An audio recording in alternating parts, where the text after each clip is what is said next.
It's always an absolute pleasure to talk to the Secretary of State for the state of Minnesota. Steve Simon is kind enough to join us today as our Democrat of the Day.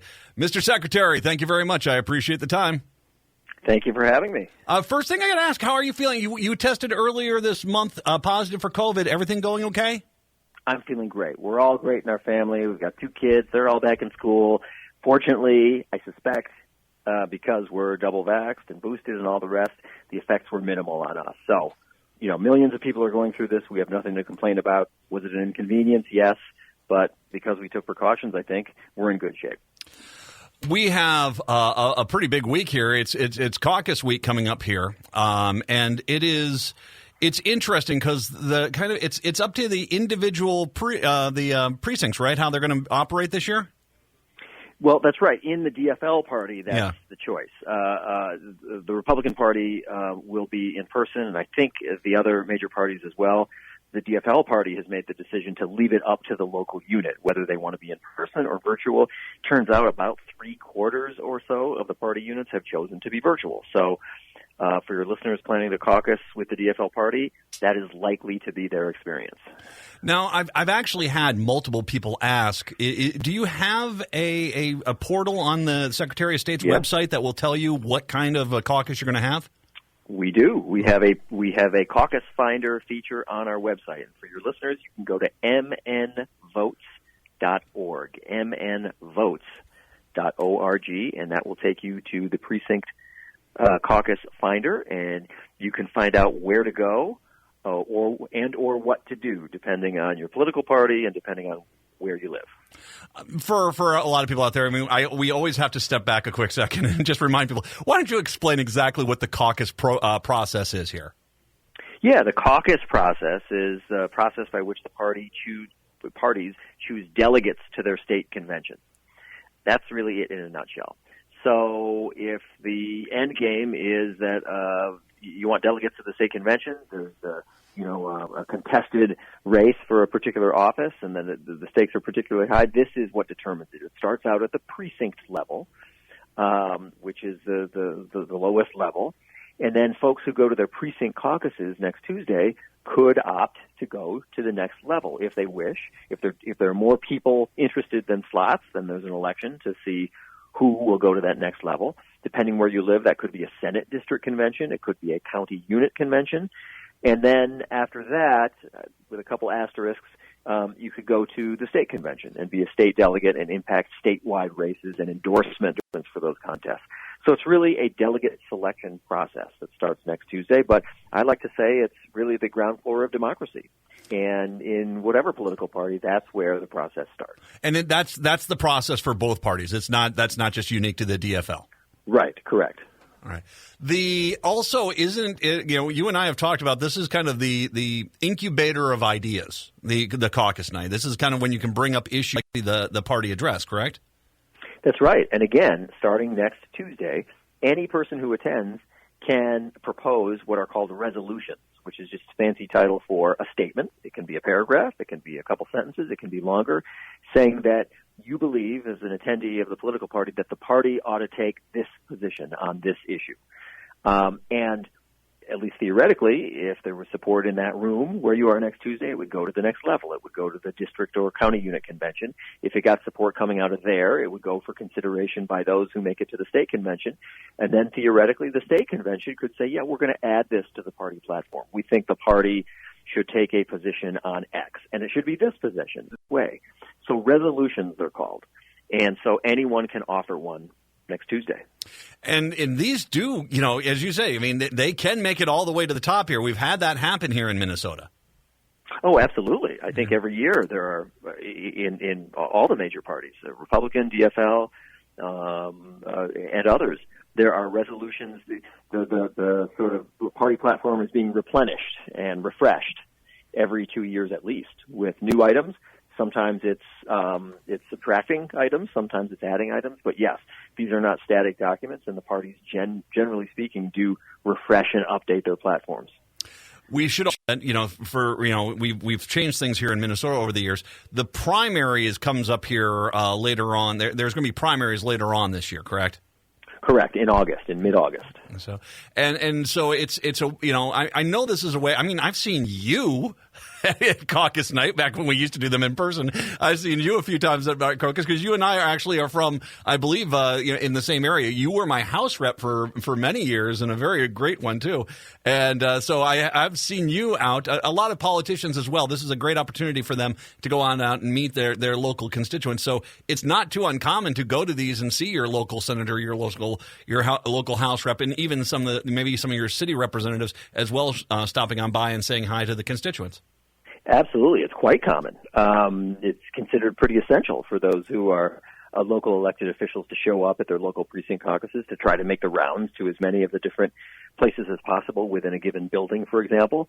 And so, yeah, you can expect, your listeners can expect that if they go to their precinct caucuses, particularly, and it's a little bit weird this year because in the DFL party at least, many of them will be by Zoom, but that doesn't mean you won't still get to see those elected officials. They'll just be a square on a Zoom screen instead of meeting you in person. It's going to be a kind of interesting night. Once again, we do have to remind people on the DFL side, at least, there are going to be a few that are going to be in person, but there are going to be a lot that are going to be remote. And once again, you do have all that information as of right now on which one you'll be apply for, correct? Correct. mnvotes.org is the website for your listeners. That's mnvotes.org. And you can find out after putting your address in where you could go, and depending on the political party. So if you live in Hopkins, you can type that in, and it'll say, if you want to go to the Republican caucus, here's where you go. If you want to go to the DFL caucus, here's where you go, or what you do if it's a remote caucus, and so forth. I want to, and we'll remind people of that once again here, but I do want to step back here, and I want to talk about something else here that's been coming up that you have been you'll have to address at some point here, and this is what happened out in Crow Wing County, where some people once again have pushed the idea of the idea of fraud, allegations of fraud happening in the 2020 election in a county that was overwhelming for Donald Trump. These are generally, Trump supporters who feel, I guess, that every vote should have gone for Trump. But there is this thing, and you and I have had to discuss this a few times, this idea that we do computerized voting in Minnesota. We don't. There are paper ballots. We have all the paper ballots. People can count the paper ballots if they want to, correct? Absolutely. That's a point worth absolutely hammering home. Yes, Minnesota is a paper ballot state. That puts us in such a position of advantage. And by the way, there is a bipartisan, ironclad, probably everlasting consensus that that's what we need to do. Sure, we have tabulators that those of your listeners who have voted in person at a polling place, yes, you stick a ballot into the machine. Those tabulators do what they're going to do, but in the end, those paper ballots, something you can touch and feel and see, have to be kept under federal law for 22 months after the election. They're stored, they're preserved. People who believe that there has been misconduct or an error are entitled to, depending on the circumstance, to look at those ballots, to examine them, or to have others examine them. So it's not as if we're punching a bunch of buttons and relying on the circuitry in a machine to tell us what the results are. It's good old-fashioned paper. And I would say this is one of those pretty rare instances in modern life where low-tech is better than high-tech, right? I mean, good old-fashioned paper, it turns out, is a really reliable way to run an election. Yeah, we have electronic aids, but in the end, it's good old-fashioned paper. And that ought to give people, and I think it does give people, a real sense of comfort and satisfaction and confidence. Mr. Secretary, I will say this. I've been on the Internet. I'd say 90% of the Internet is better low-tech than high-tech. I will just say that. There are more areas of agreement on that I think we want to acknowledge. But when you get to this issue, and I want to be delicate here, because you are the Secretary of State for the entire state. You're not just for one political party or one political idea. You're the Secretary of State, and you have fought. I have witnessed you fight hard to make sure that every person has access to ballots, that this is a fair system, that this is done correctly, and I applaud you and your office. They have always done a magnificent job. There are elements, though, in our society, including politicians, who are pushing ideas of fraud. And the reality is they what they always leave out of their allegation is that, oh, by the way, I could just go get the paper ballots and count them and prove my fraud was wrong or right, but I don't want to do that because that will cost money and stuff like this. They don't, and they also already know what the result's going to be. Let's be honest. And so they push this idea, and then you have what happened out in Crow Wing County, where activists basically harass a county board to basically do something. And even the county board's like, we have no doubt that this election ran correctly, but yet they still are asking for a recount on something like this. We have to make sure there are consequences for irresponsible behavior, and to accuse the Minnesota election system of fraud or even imply that there's massive wrongdoing is wildly irresponsible. Yeah, look, I mean, the 2020 election was fundamentally fair, accurate, honest, and secure, statewide and in Crow Wing County. And one of the reasons that there's no cause for doing any sort of, audit, forensic audit, or any of the things that some of the activists are talking about, is that Crow Wing County itself did such a fantastic job. I mean, that county in particular, is really one of the best. Excellent election shop. They run a great operation. They are thorough. They are ethical. They are honest. Their work has been checked. They do reviews and audits after the election. We've seen the results of their work. So it's almost ironic because that county in particular does such a great job. They're so well led. And so what I and we are really saying is, look, you did a great job. You did what you were supposed to do. You inspired confidence in the system. You went through all the checklists. There were all the avenues of accountability and review that state law requires, and you did them. And you should be able, the county, Crow Wing County, should be able to stand by the results, and that's a compliment to Crow Wing County. Mm-hmm. So, just for the sake of your listeners, I always like to remind folks that, our office, the Office of Secretary of State, we don't touch ballots, ever. We don't lay a finger on them. The counting, the processing of the ballots all happens at the local level, at counties and cities and townships throughout Minnesota. So when people attack the integrity of that process, they're really attacking their friends and neighbors. It's the folks you see at the polling place who are not doing it to get rich. They're doing it out of a sense of public service, and there are rules in place and processes in place that make that a very honest, ethical system, one of high integrity. And so all that is done at the local level. Our office never touches ballots. We don't lay a finger on them. It's all done in a very decentralized way, and we should be proud of that. That's really worked well for Minnesota. And just as a reminder for your listeners, in 2020, despite a once-in-a-century pandemic, I'm proud to say that Minnesota, for the third time in a row, was number one in America in voter turnout, despite all the hurdles and hoops and challenges. That tells me that the voters of Minnesota really leaned in. They didn't turn away. And by the way, high turnout was bipartisan or really nonpartisan. It was up in red areas. It was up in blue areas. If you look at the results, if I can wade into pundit territory here, there are things that Democrats can claim as victories, and there are an equal number of things that Republicans can claim as victories in terms of who won what races where. So it didn't advantage any political party in particular. Turnout was up because people decided they weren't going to let COVID break their spirit. They really felt strongly and passionately about the presidential election, and they leaned in. Third time in a row, number one in the country. In case you're wondering, just shy of 80%. Yeah. We were at 79.96% of all eligible voters voted. That's pretty extraordinary. That's actually really good, and you don't even want to talk about some of the states where that's really low, but they do such a good job here. I do also, and once again, Minnesota Secretary of State Steve Simon joining us. When you bring up this point about here we are, Crow Wing County has got activists who are basically, as you just said, calling into question their work. They think that there's some grand boogeyman behind this. No, they're actually calling out the Crow Wing County election officials as thinking there's something wrong there. The reality is that there are concerns about will we have enough election workers coming up for this upcoming election, and I want to give an opportunity. I know that it is something that you can be part of democracy. You can be part of the election system.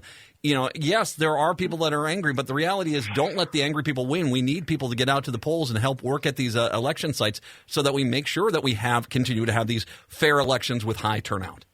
Yeah, thank you so much for mentioning that because, these elections don't run themselves. It takes 30,000, not 30,000 people every election in Minnesota in November to run an election, people staffing the polls, so-called poll workers or election judges, as they're sometimes called. And we have to be very intentional about it. Now, our office doesn't hire, train, or pay them. That all happens at the local level.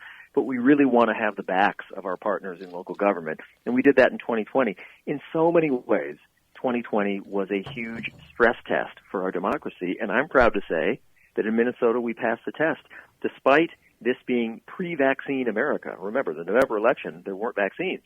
Despite all that, we had a very safe election, one with obviously high turnout, and one where we did get, despite all the obstacles, the 30,000 people we needed, despite the potential risks. And just so your listeners know, election judges are not volunteers. It is a paid opportunity. How much they pay depends on where you live. But if you're interested in being an election judge, go to, again, mnvotes.org, mnvotes.org. There is 2 hours of mandatory training. Most jurisdictions have moved that to online or by video or by Zoom. It's 2 hours. You get paid. And it's just a great opportunity to have a front row seat in our democracy. And by the way, if you're 18 and above, there are no geographic restrictions. So if you live in Minneapolis and you hear that they need election judges in Duluth, or vice versa, you can do that. You're not limited to where you live. Now, 16 and 17-year-olds can also be election judges. There's some more complicated rules. They have to stay closer to home. But if you're 18 and above, you're not restricted to where you live or the county even where you live. You can go anywhere in Minnesota that'll take you and have you. So it's a paid opportunity, a great opportunity, and one that really helps our democracy a lot. Mr. Secretary, I usually have you on the air during my Democrat of the Day years multiple times because we have a lot of election stuff to talk about, which I like to kind of keep separate from your campaign. I'm going to have you back on the air. We'll talk about your campaign for Secretary of State again another day for sure on that. But I want to make sure we hammer home for the caucuses coming up next Tuesday. What's the website once again for people to find out where their caucus location is and whether it's going to be in person or remote? That's right. The caucus finder is at mnvotes.org, mnvotes.org, mnvotes.org, and you can find out based on your address where to go and your political party where to go or what to do. Mr. Secretary, it's always a pleasure getting the chance to chat with you. You are probably the most approachable statewide elected official I've ever had the pleasure of chatting with, and I really do appreciate that. And I appreciate how much you care for the people of Minnesota and care for this election system because, quite frankly, not only is it a great high turnout, not only is there integrity, but it's fair, and that is a true testament to you that you have been able to make sure that this election system works for everyone. So I want to say thank you very much for that, sir. My pleasure. Thanks for having me on, and have a great weekend. Thank you very much. Democrat of the Day is the Minnesota Secretary of State, Steve Simon. We'll take a break. Come on back. It's the Matt McNeil Show right here on AM 950.